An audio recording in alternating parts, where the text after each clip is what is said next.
Welcome, everyone, to today's Jump Academic webinar, Designing and Analyzing Experiments, Part 1, an Introduction. I'm Ross Matusalem, a Jump Academic Ambassador, and I'm just here to host today, manage Zoom, and answer some questions in the Q&A. My colleague and fellow Jump Academic Ambassador, Kevin Pochner, is going to be presenting.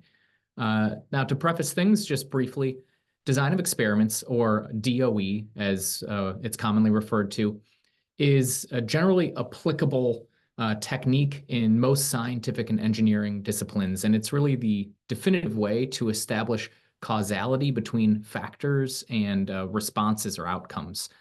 Today, Kevin is going to teach us some foundational DOE techniques. And then in 2 weeks at the same time, we'll follow up with another webinar on more advanced techniques with our colleague Volker Kraft. So with that said, before we get started, I want to direct everyone to the Q&A panel in Zoom. We ask that if you have questions throughout, please do ask them as they arise and type them into the Q&A panel, which helps us manage the questions and determine which have already been answered.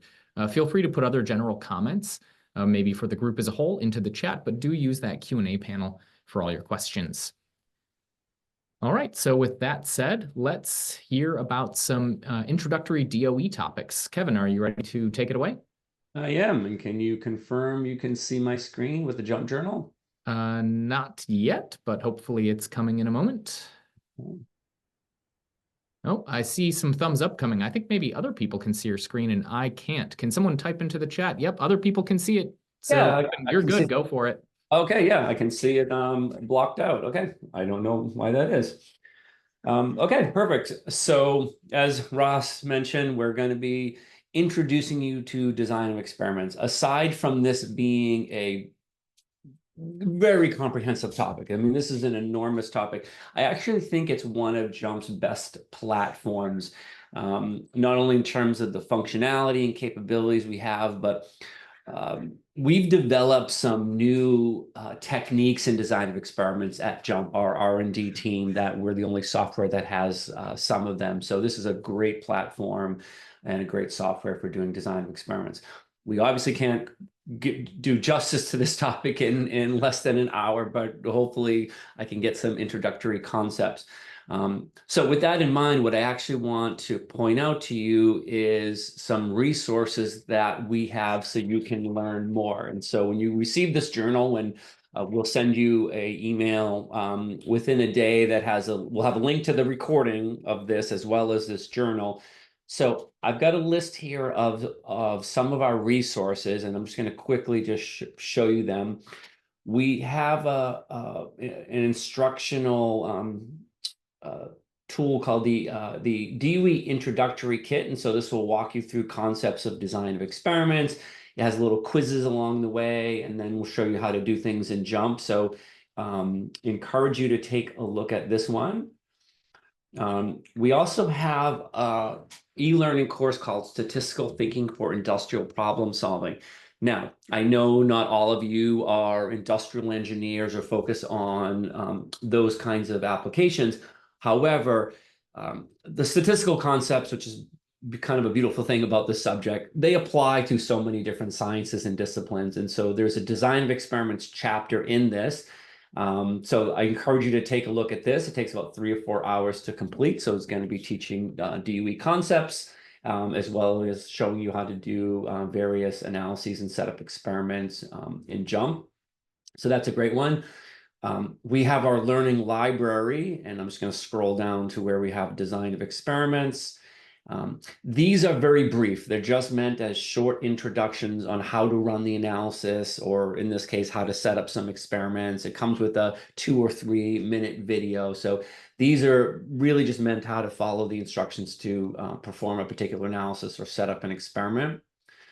We have our academic webinar library, and we actually have some ones in here specific to design of experiments. I see one listed down here at the bottom, but things like regression and ANOVA, those are very applicable as well.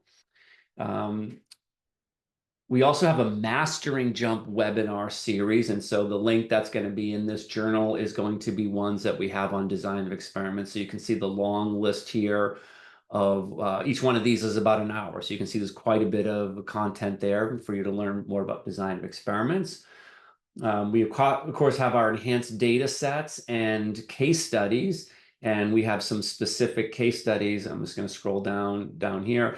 We have some specific case studies that are teaching concepts of design of experiments, so that's another great resource to use. We have books that focus on design of experiments. Some of these are manuals that we put together at Jump. Those are the ones that you see in yellow. So they're not sort of classic textbooks. They are teaching concepts, but they really, the bulk of it is running analyses or setting up experiments in Jump and how to do it in Jump. And then the last resource that I have listed here is, I don't know how many of you are familiar with Coursera. They have that those MOOC courses. Well, there is a design of experiment specialization. It's a 4-course sequence. I actually went through this recently, and you can see if you went through the entire if you went through the entire sequence, you can see about 40 hours or so of content. And this is put on by an instructor named Doug Montgomery, who's sort of considered the premier expert in design of experiments. He's an engineering professor at Arizona State University. And this, even though the bulk of the content is teaching design of experiments, you can kind of see the overall topics here. They use Jump throughout it. So after they teach some concepts, then there'll be some videos on, okay, let's run this analysis in Jump, or let's set up this experiment in Jump. So this is another one I encourage you to go to. So again, quite a bit there. And when you receive the journal, these all link to those resources that I just pointed out to you. Okay, but with that, let us jump into analyzing some data sets and setting up experiments. So there's 3 primary topics I'm going to show today.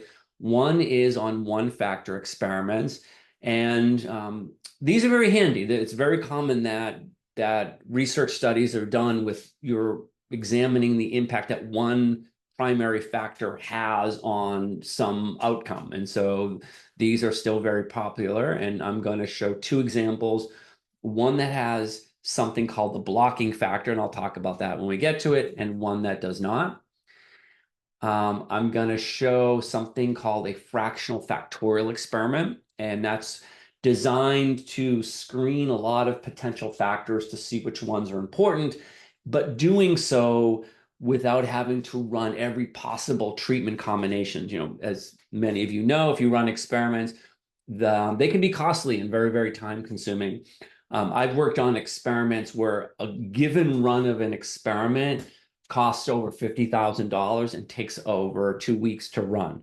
Okay, so you can see that can be quite challenging if you have a large experiment. So I'm going to show you this really powerful technique called fractional factorial experiments, and then I'm going to show full factorial. I don't know if I'll have time to show both of them, but I'll at least show one. I'm also going to show this platform we have created a couple versions ago called Easy DOE. And it's just a way to guide you through the process of designing an experiment and analyzing the results. If you are new to it, we sort of help you along, and you'll see that when I get to it.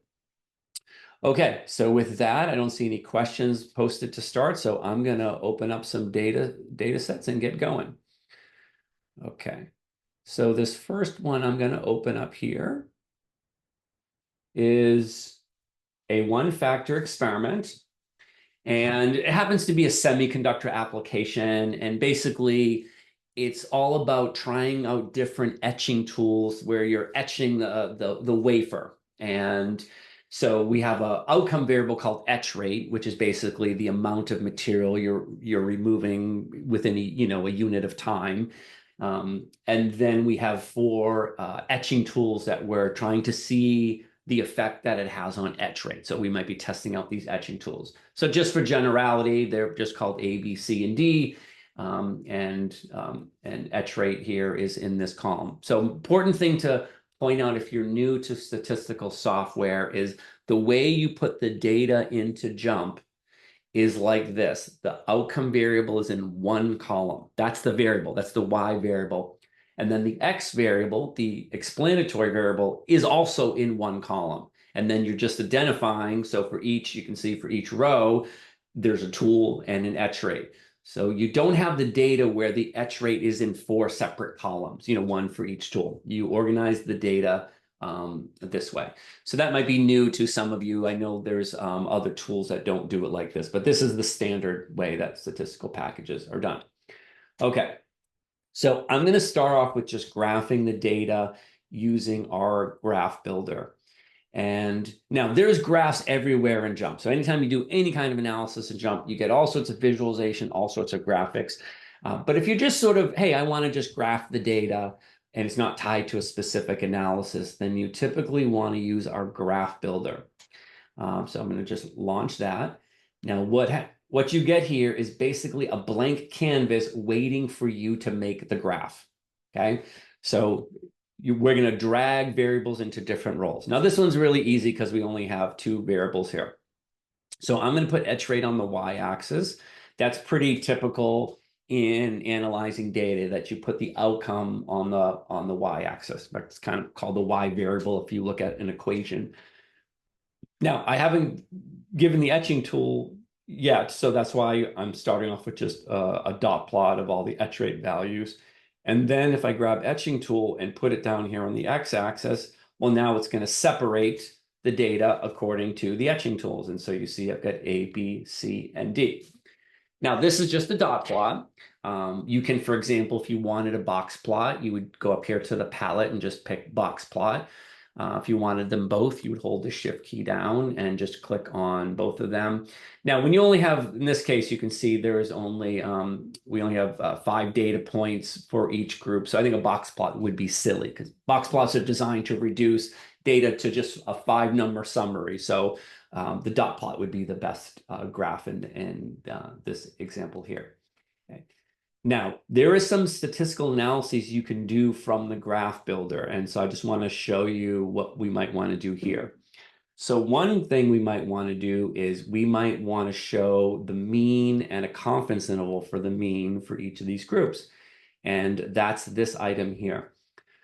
Now, if you're new to JUMP and you don't know what some of these symbols mean, you probably saw this already. If you float your cursor over any kind of symbol or menu item, a little sentence or 2 pops up telling you what that's for. So that's a good way to find what you might want. So I'm going to hold the shift key down and click on that.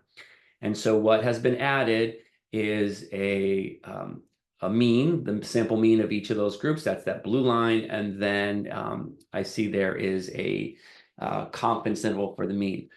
Now, one of the things that's happening here is it's pooling together all the variability into each group, and hence actually the confidence intervals, because of that, have the same width.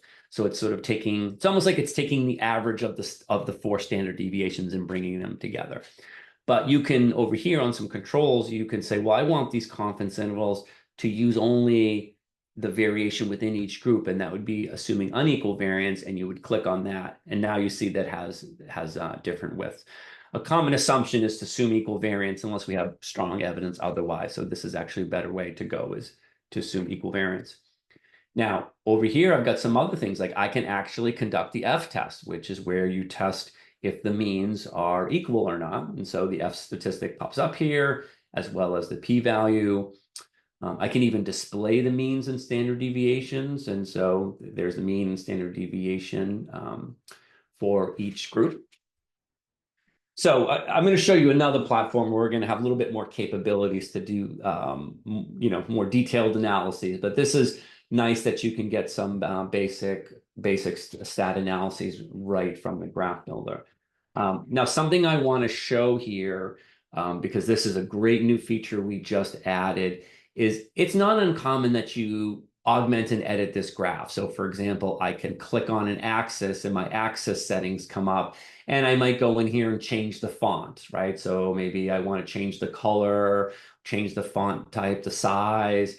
I can go in here, maybe I want to add grid lines, put labels on the axes. Maybe I want to add reference lines. I can even change the scale. So there's all sorts of things you can do. If you right click on the graph and I can pull up customize, this is where I can go in here and maybe change the color or symbol used for the data values. You can see there's different colors, line thicknesses. So all these objects in this graph have sort of properties to them. And I can go in here and change them if I want. The other thing you can do is you can launch this properties tool. And over here is where I can make a lot more changes to this graph. For example, changing the fonts for the titles. I can even change the positioning. So there's all these tools like padding, border, margin. And so I can move those around, background color and all that. I'm not going to do any of that, but the reason why I wanted to show you this is it's pretty common that you do very similar analyses multiple times, right? It's part of your research. And so it's what you do, and you make the same kinds of graphs all the time.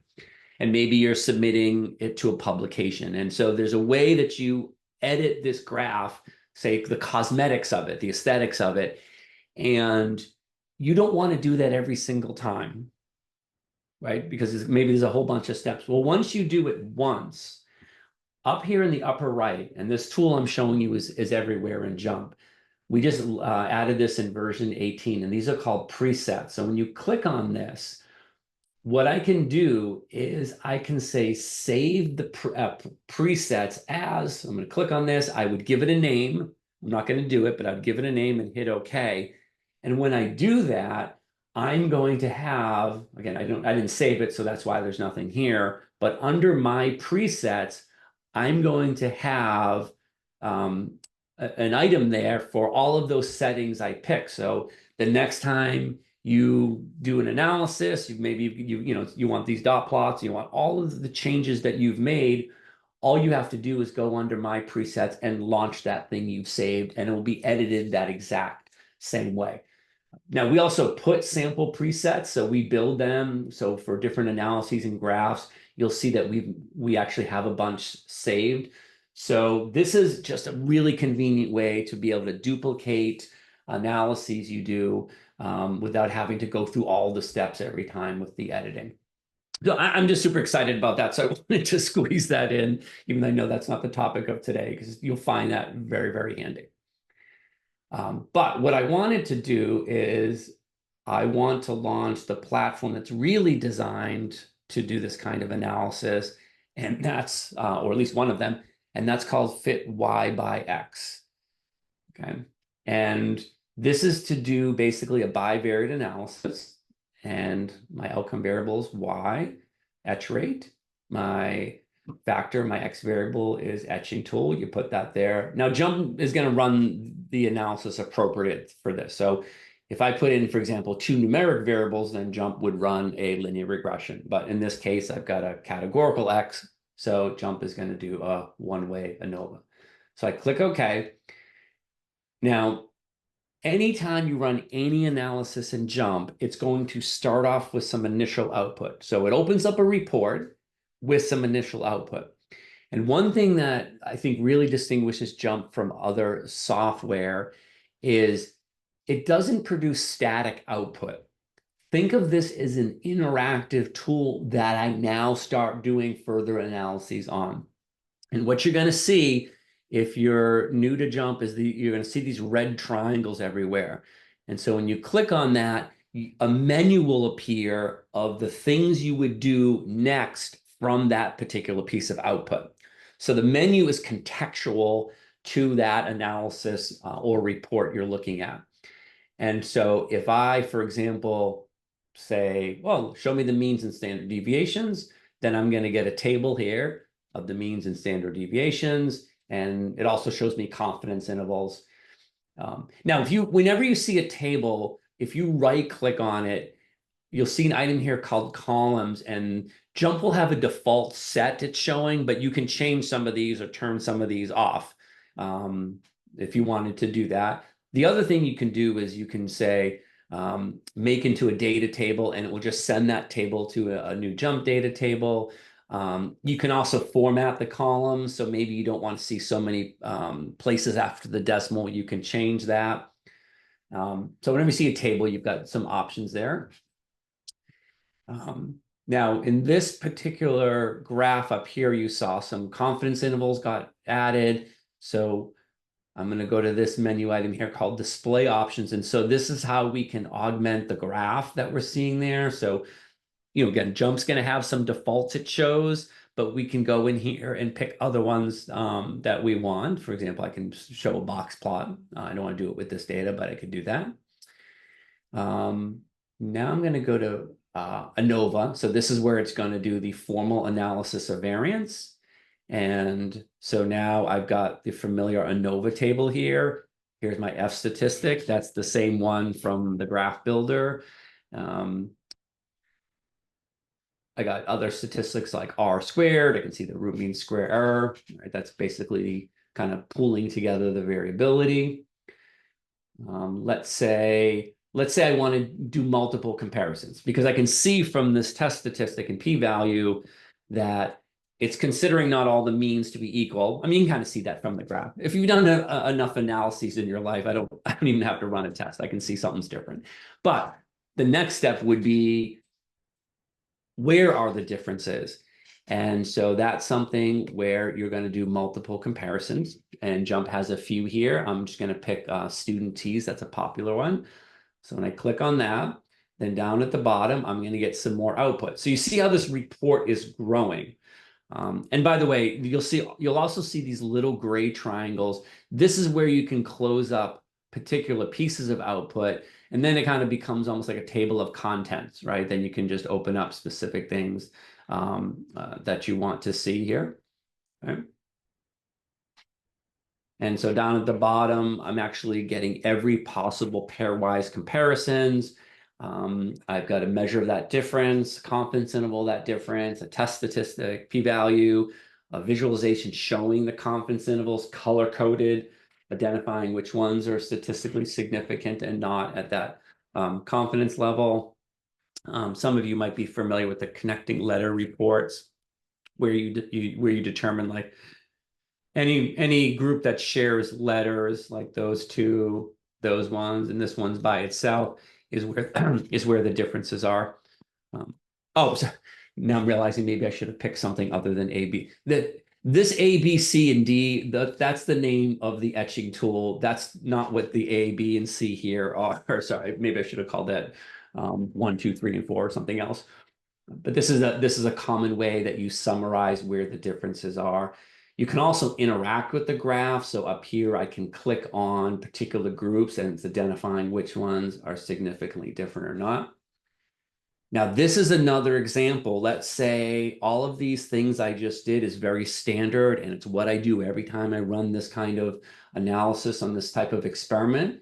Well, here are my presets. I can go up here and say, save presets, give it a name, and then that's going to now be a preset in my preset menu. And so when I have a brand new set of data and I run the Fit Y by X platform, then I'm going to have that listed under my presets menu, and I launch it, and it will do all of those things I added to this: confidence intervals, changing what's on this graph, etc. So you're going to find these presets very, very handy. Okay, so I'm going to close this one up. And let me just look. I don't see any questions, Ross. So it looks like you're handling them as they're coming in. Yeah, we are good to go. Okay. Now, something I want to show, because a big part of running experiments is you're trying to determine how much data should I collect in the first place. And so under our DUE menu, we actually have these sample size explorers. And I'm going to open up the one that's designed for one-way ANOVA.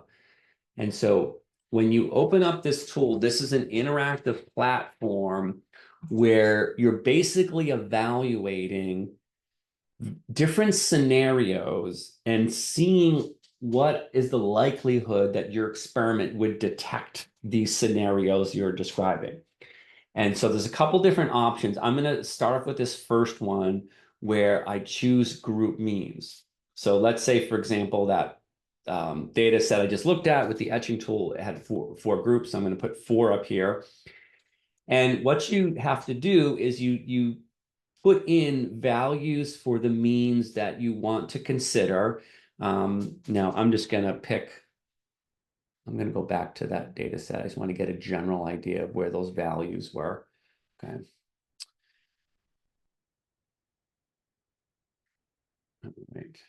Now, a lot of times when you're using this tool, you don't have the data yet, but I'm just going back to the data just because I wanted to get a general idea. So let's say I'm going to make an assumption. Actually, I'm going to start off with all the means being equal for a moment.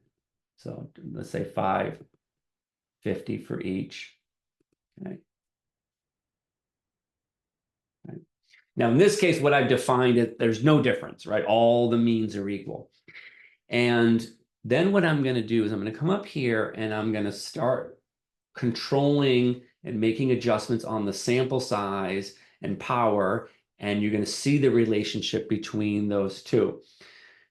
Now, if you're not familiar with power, power is the probability that my analysis is going to detect the true state of nature that I've defined down here.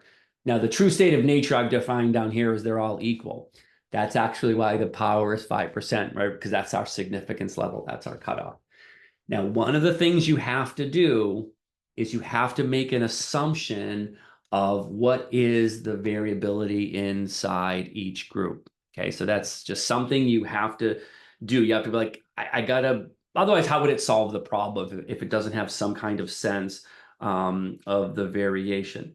Now, sometimes people will find that weird because they'll say, well, I'm trying to decide a sample size so I could make estimates of the mean. I don't know what the means are. Well, how would I know what the standard deviation is?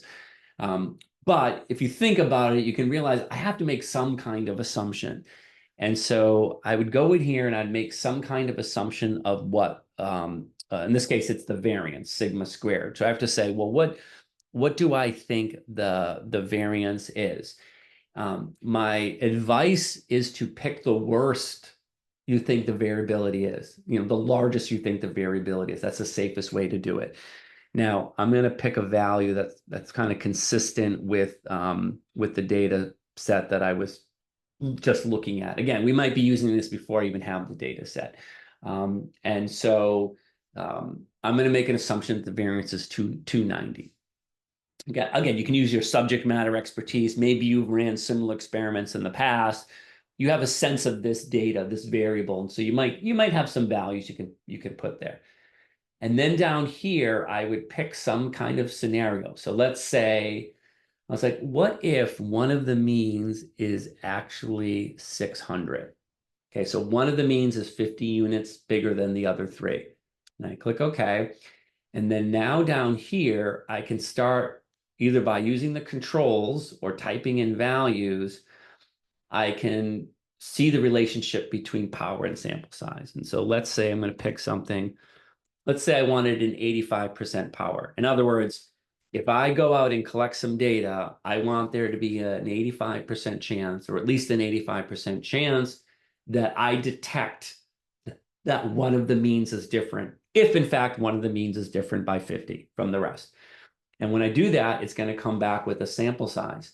And in this case, it's a sample size of 4. Okay, so this is giving you a little insight here into, you might think, oh, I would need a lot of data, but for this particular scenario I defined, I would only need a sample size of 4 to achieve the desired power. In fact, it achieves a power of over 96%. Now, you can try typing in different scenarios. You can also make different assumptions of the variability. So for example, if the variability was bigger, I'm going to change it to 400. Well, it's going to be harder to detect the difference. So with the sample size of 4, my power goes down. And so again, I can type in power, get a sample size, or type in sample size and get a power. Now, if you don't have values to put here, another way you can approach this is just put in 1 for the variability. Okay, now I'm going to just come down here. I'm just going to start off by typing in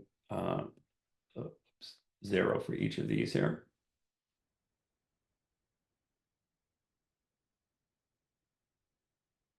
Okay. So now at this point, I'm assuming that there's no difference at all. If you put in 1 for the variance, then when you type in numbers here, you're basically stating how much variance away from each other is the different groups. So if I went over here and typed in 1, then I'm basically, regardless of where the values are, maybe they're 500s, maybe they're thousands, doesn't matter. I'm expressing the difference I'm looking for in terms of variances. So this is 1 variance different than the other 3. If I typed in 2, that would be 2 variances different, and so on. So that's another way to approach this if you don't have actual values that you can assume. Okay, I'm going to close this up. I just wanted to introduce that tool that exists there. Now I'm going to open up this next one. I might do this one a little quickly because I'm just looking at time and wanting to get through all these topics. A common thing when you run experiments is you have something called a blocking factor. And what a blocking factor is it's another factor in the experiment that's not of primary interest to you, but it kind of comes along for the ride. And you need to adjust and control for this. So this data set comes from just a chemical process. And basically, we're studying the effect that pressure has on the number of particles. And so there are 4 pressure settings. And for each, I'm getting a number of particles. But here's the thing.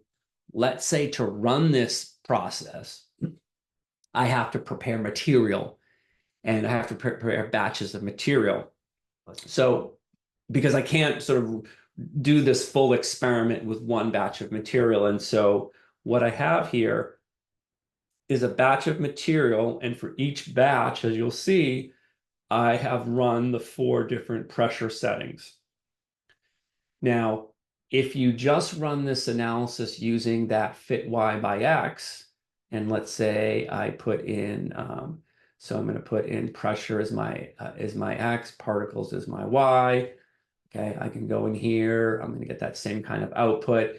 And so the problem with this, and here look at the p-value down here. I see 0.0, almost 0.09. So if you were looking for that, at the 95% confidence level and you're wanting the p-value to be below 0.05 before you rejected the hypothesis of them all being equal, I wouldn't be able to do that with these data. But the problem might be is that a lot of this variability that you're seeing here might not be just the variability that happens with number of particles at different pressure settings, but it could be being caused by different batches. And so I have a graph here that I'm just going to show you.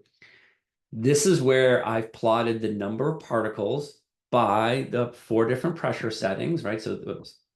So these are the ones from 8,500, 8,700, 8,900, 9,100. And then I've identified each batch with an overlay line. And so if you look at this, notice, so for example, there's batch 5 way down there. There's batch 6. Now you see this kind of batch to batch variation. Well, that's causing a lot of the noise within inside of each of the within inside of each of the pressure settings. So you have to adjust for that, account for that. And the way you do that is you're going to add it as a factor. So it's like I'm going to do a 2-factor analysis of variance. Well, the fit y by x platform is just for 1 factor. So I now have to move to a more general platform we have called fit model. I'm going to launch that. Now, here's where, again, the outcome is particles. So I'm going to put that there. And what I'm going to do is I'm going to put both batch and pressure as my factors to look at. I could even put in an interaction if I wanted.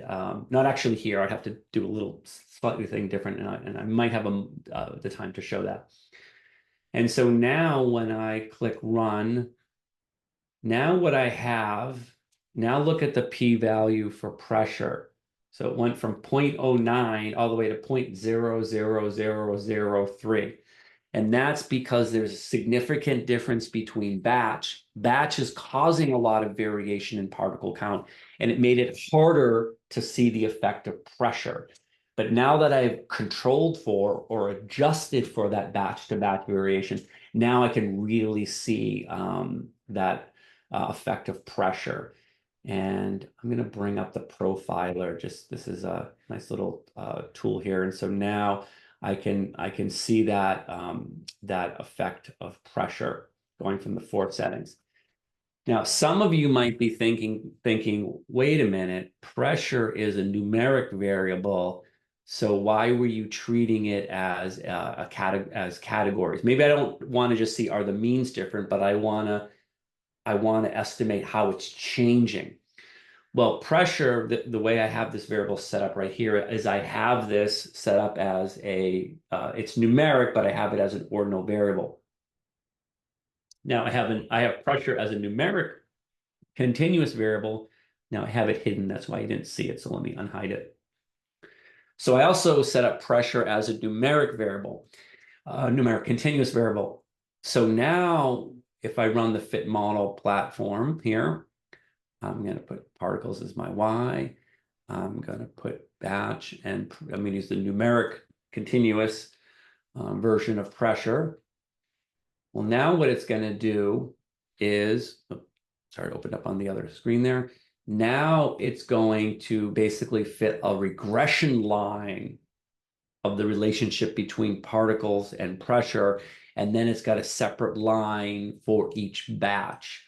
And so now I'm looking kind of at a slope coefficient. And so, so now if I look here, so see now, as opposed to going through 4 categories, I now have a linear regression with a slope. And so there's my effect of pressure on particles. But this is a better way to do with these data, because now I can get estimates of particles for any pressure setting in that range, not just the 4 values I picked.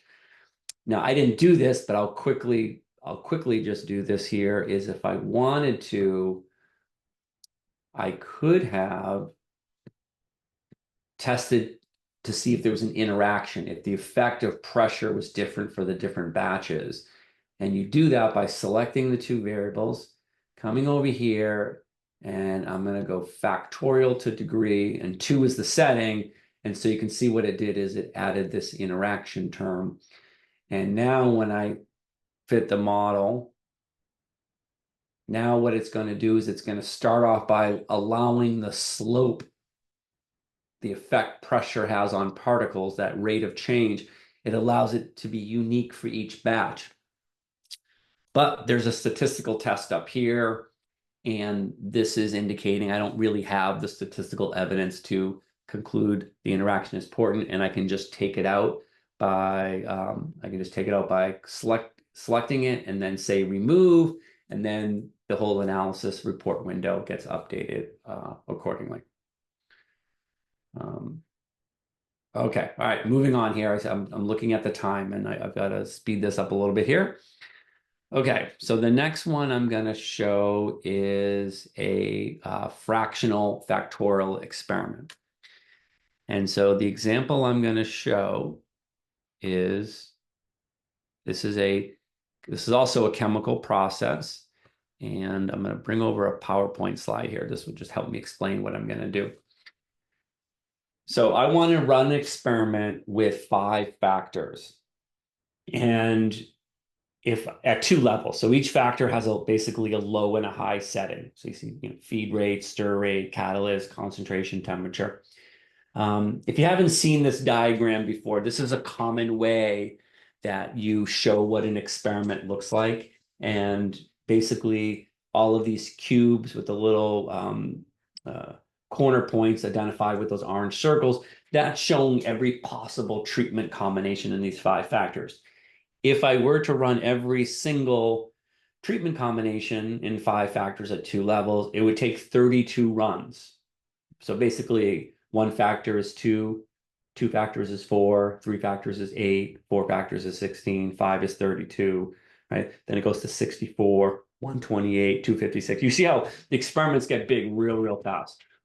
So if I don't know which one of these factors are important yet, a common way to do this is to do a fraction of it. And so what I'm going to do, instead of running all 32 runs, I'm going to run just those 16. Now, if you notice, every factor, no matter which factor you pick, you can kind of look at this diagram and eyeball it. Every factor has 8 runs at the low setting and 8 runs at the high setting. And therefore, I'm going to use that, what happens at the low setting to what happens at the high setting, that difference, that delta, that's going to be my how I'm going to measure the effect of that factor. And the intent is I'm going to screen this to see which ones are important and which ones are not. So it's a great way to kind of start an experiment. Now, I just went to this next slide here, which brings in the values. Okay, so if you want to set this experiment up in JUMP, you're going to go to our DOE menu. And this happens to be it's a classic design. This has been around for a very long time. So we've kind of organized this under this classical menu.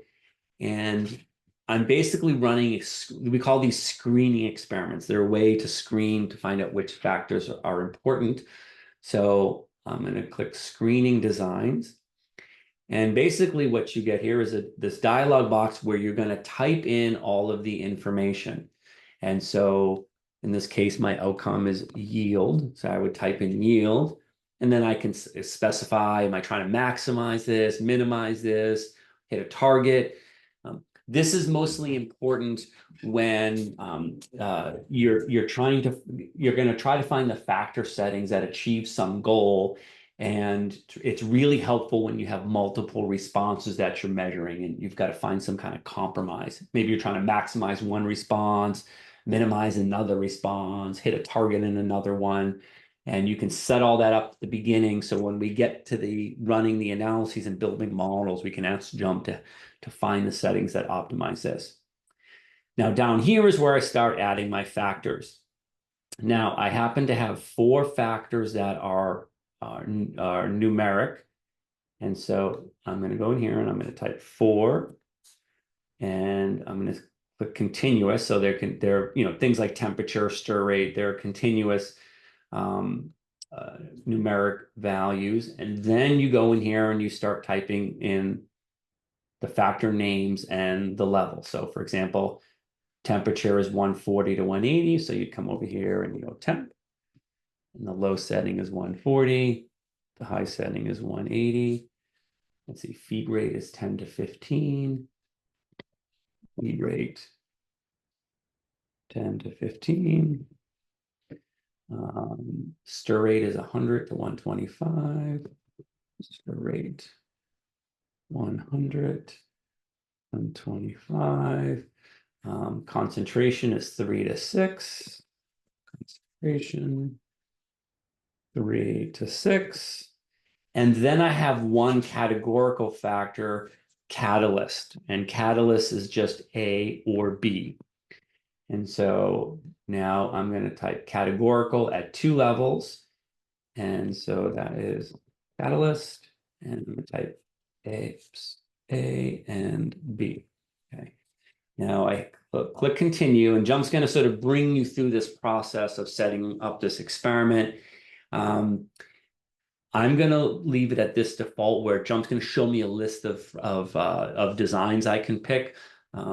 I can also choose an option where JUMP's going to pick the design for me if I say, oh, I want to only test for main effects, but I'm going to show you the list of designs. So when I click continue, then this list gets added at the bottom where I can pick different designs. In fact, actually full factorials are even in this list.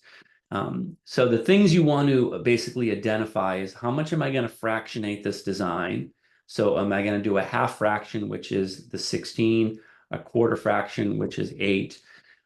There's also a common screening design called the Plackett-Berman. Again, I can't teach all these topics here. That's why I pointed out all these resources here for you to learn more about these different designs. It also is incorporating a blocking factor if I have one. So if, for example, I had to run this experiment on 2 days, 8 runs on one day and 8 runs on the second day, I would pick this one. So I got a block size of 8, and then Jump's going to create a design incorporating that block. I don't have that here, so I'm just going to click this one. That's a half fraction, 5-factor, 2-level, fractional factorial, and I click continue. I have the option to add center points if I want, replicates if I want. I don't have that.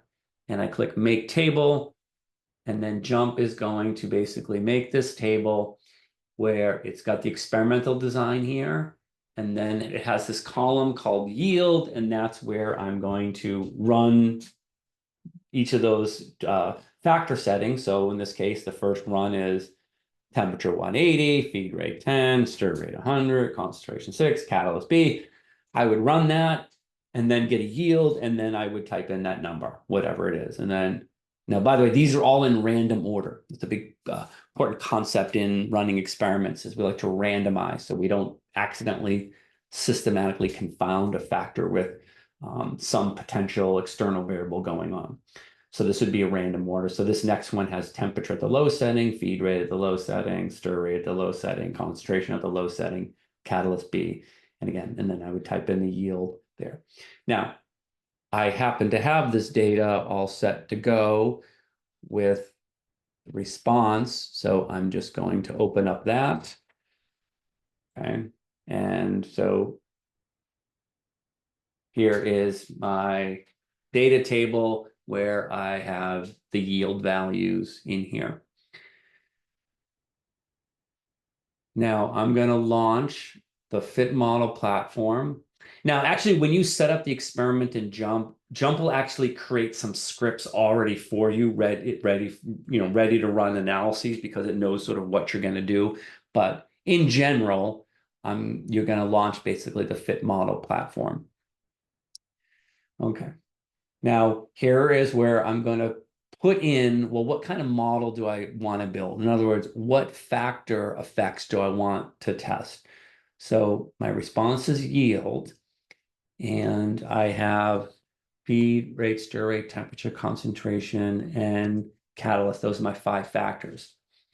Now, even though I say, oh, fractional designs are really great because you get to run experiments with fewer factors, the problem is, as you fractionate the design, you lose the ability to test for certain effects. And so one of the things that becomes challenging with this kind of experiment is that I won't be able to look at interactions.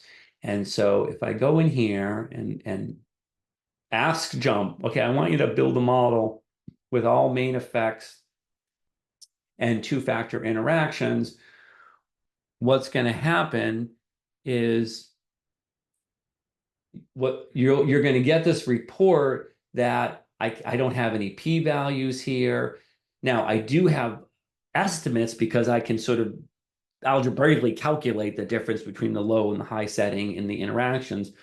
But the problem is I have more terms than data, or as many terms as data, and there's no way to estimate what's called experimental error, the natural variation that would happen in the response. But fear not, we have a special tool for that. And basically, you want to fit this 2-level screening design. And I'll put all the factors in there and click OK. And what Jump is going to do is, if you're not familiar with this method, basically what happens is, well, I can calculate the effect sizes. So that's not a problem, right? I can look at, hey, what are the runs at the low setting and the runs at the high setting for any factor, and look at that delta. I can even calculate the interaction. It's just that I don't have the estimate of experimental error. Well, methods have been developed to sort of get pseudo estimates of that and get these sort of pseudo p-values.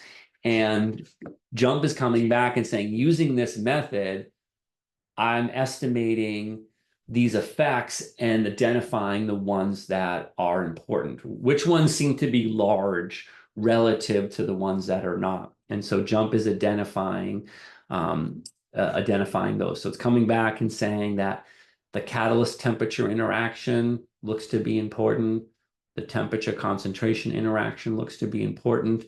And now catalyst and temperature main effect are there. Now, if you're not familiar with this concept, if a factor is involved in an interaction like catalyst and temperature, as well as concentration, you have to have those main effects in the model, regardless if the p-values are significant or not. So I actually have to have concentration in my model just because the concentration is important. It's just important in an interactive way. So once something's in an interaction, it's kind of irrelevant if they're significant at the main effect level. You have to include them. And then based upon that, I can go in there and say, run the model. It basically just ran that fit model platform with only those effects. Now I have estimates of experimental error because I don't have all the terms in the model. So now I'm getting this familiar output that you would see when building a model for a factorial experiment. Don't have time to go over everything, but one of my favorite, or I should say, a couple of my favorite pieces of output here is the profiler. So when you pull up the profiler, I now can move around each factor. Notice as I'm moving concentration, do you see how the temperature slope is kind of going two different directions? That's what an interaction is. Okay. So I'm seeing the effect of that interaction. Same thing with as I move temperature, you can see the catalyst changing. So this is a way to visually represent the model I built. You can also create a surface. It was like you get this a little bit bigger so you can see it. You can also add the data points. I always like to have the data points on there. I'm going to make them a little bit bigger. By the way, if you're ever wondering, can I do something and jump on a graph, either right click on it or double click on it. And that's where your menus pop up. So I did it fast, but I just right clicked on the graph and then I would see all these options of how I can change the appearance of this graph. And I went into settings and made you can play with the marker sizes here. Now, actually, something I'm going to do is I'm going to go back to the data table here. And what I'm going to do is I want to use two different colors for the two different levels of catalyst. So hit A and B, hit OK. All right. And then so now I have colors for A and B. Actually, I got to scroll around so I can see them all. But basically, I can switch between the model. There you go. Now you can see the blue points and the red points, right? And so because I have two different catalysts, and so basically there's a surface of temperature and concentration for both of those. So I've got some visual representations of that model. Now I can't go into everything here. Again, for preservation of time, I can see I'm going to run out for full factorial. Now, but something I want to show you, and I want to make sure I squeeze this in here, is we have this platform called Easy DOE. And this is designed to step you through the process of running an experiment.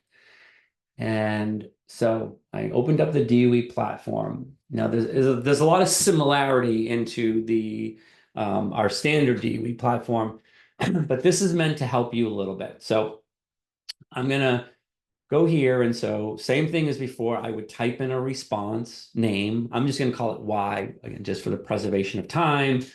I can give it its goal, some limits upon that goal. But what we're doing here is we're providing a lot more content to help you. So there's stuff to read here on what you would do. So I'm going to click on this to open up this hint. So now you can see, well, why would I select maximize a goal? And I would click on the hint to see that.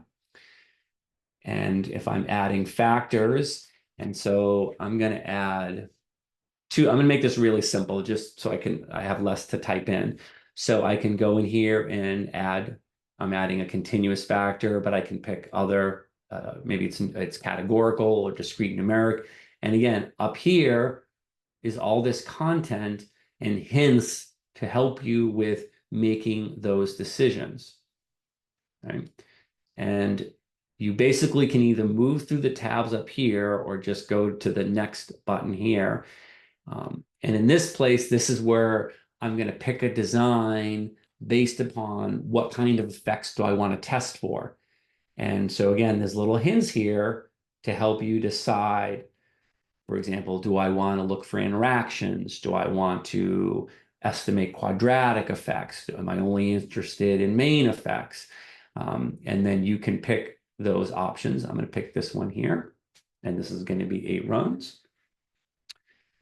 Okay, move forward in, oh, sorry, give it a second. It's putting the design together. All right, and so here's my experiment. The two basically have 2 factors, each at 2 levels and 8 runs. And so basically what I have is the design is replicated once. So any setting, like there's the high on X1, low on X2, you'll see there's another one, high on X1, low on X2. So every treatment combination is run twice. So then I'd go to data entry.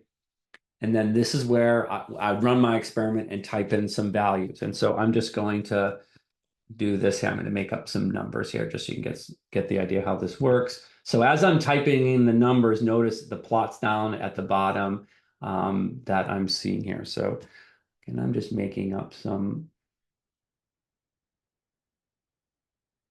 values here, so eyeballing what these might want to be.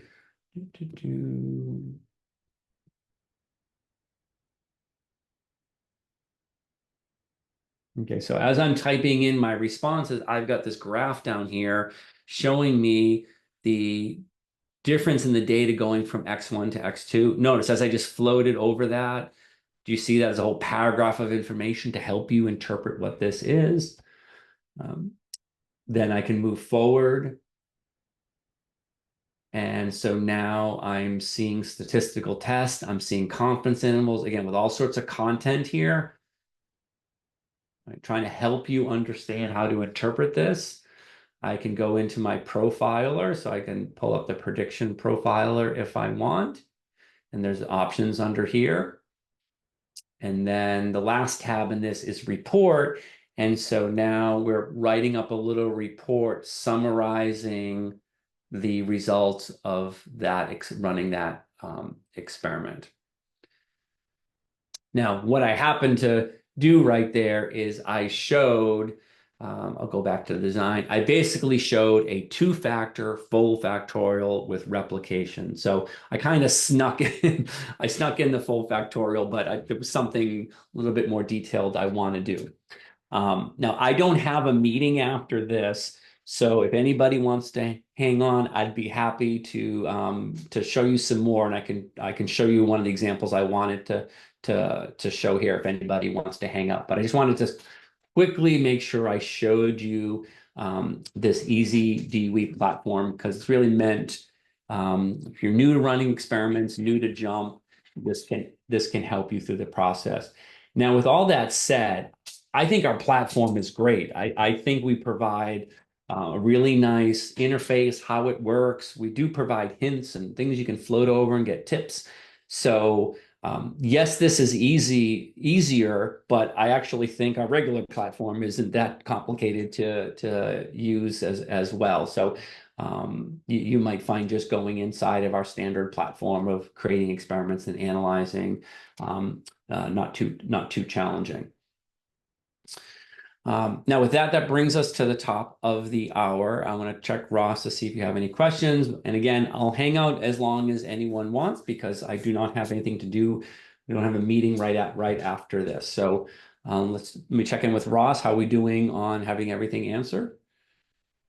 Well, we've kept up in the Q&A so far, so I don't think there are any questions that we have to address right now, though. As Kevin said, we can take a couple minutes and let folks type any remaining questions they have in. One that I answered actually in the chat earlier, but you could show real fast, and this is just general, not necessarily specific to DOE, but in Graph Builder, Kevin, when we pull up confidence intervals, they're by default 95% confidence intervals, but people want to sometimes change those in that graph. So can we take a look at how to change the confidence level inside Graph Builder. Yes. Okay. So, oh, actually, that's a different one here. Okay. So right now, the automatic default, and I'm going to click here because believe it or not, Russ, I haven't actually done that. Yeah, no problem. So that if you go to the red triangle next to Graph Builder, and then go down to set alpha level, There we go. two-thirds of the way down. Yep. If you take 1 minus the alpha level you set, that will give you your confidence level. Yeah, the standard kind of default is 90, 95, 99, but there's no reason that's the only ones that you can choose, and you can click on other, and then that allows you to type that in. So let's say I put in 0.20, then now I've got 80% confidence intervals there. All right, we have a general question that just came through the chat. How do you recommend saving analysis results?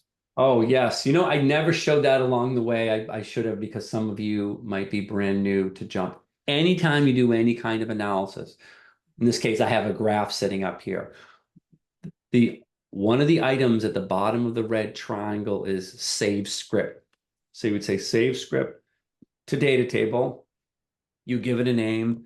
So let's say dot plot with confidence intervals and test results. So let's give it a name. You click OK, and then what happens is in this panel at the top basically is where you'll see all your saved scripts, and that was the one I just added. Now I had other saved scripts, so that's why they were already there. So that's true if it's Graph Builder. It's also true if, let's say, I'm going to run my fit y by x again and get a piece of output. And so anytime you have any report window, whatever it is, you go into the top red triangle at the very bottom, it says save script to data table. Again, I'd give it this way, give it a name. So I'll call it one-way ANOVA and hit OK. And when I hit OK, just watch right there. Okay. And so now that got saved. So I close it. Whenever I want to see it again, I just click the green triangle and it opens it up. Sorry, I always show that, but I forgot to show that at one point during all of this. Yeah, of course, no problem. Thanks, Kevin. All right, so we have another question here about single factor designs. So generally, what is the point? By this person's understanding, you really only use a designed experiment when there are 3 or more factors. So can you help us understand a little bit better the applicability of design of experiments when you're just dealing with, say, a single factor? Yeah, the definition of an experiment is you basically change something and you see how that change in we call that an explanatory factor, impacts some kind of response. So there's no reason why you can't just be studying one factor. I mean, think of a medical study. You might have, okay, we've got 3 different treatments, and right, we'll call it treatment A, B, and C, and we want to see, oh, what effect does that have on, say, the likelihood of a disease reoccurring, or the rate at which some degradation in the disease happens. So they're very, very, very common is to run experiments with a single factor. Now, what also happens, and that's why I wanted to introduce that blocking concept. So let's say you were doing a medical study and you had 3 different treatments, A, B, and C. Well, what you might want to do is to say, well, I've got people with different levels of the disease, or I have people with different biological characteristics like sex or weight or age. And so I'm not interested in studying the effect of age on the outcome, or weight on the outcome, or sex on the outcome. I'm interested in studying the effect of the 3 treatments on the outcome, but I need to control and adjust for those other factors because they might be impacting the outcome. So we would call those one-factor experiments with a bunch of blocking factors. But yes, one-factor experiments are very, very, very common.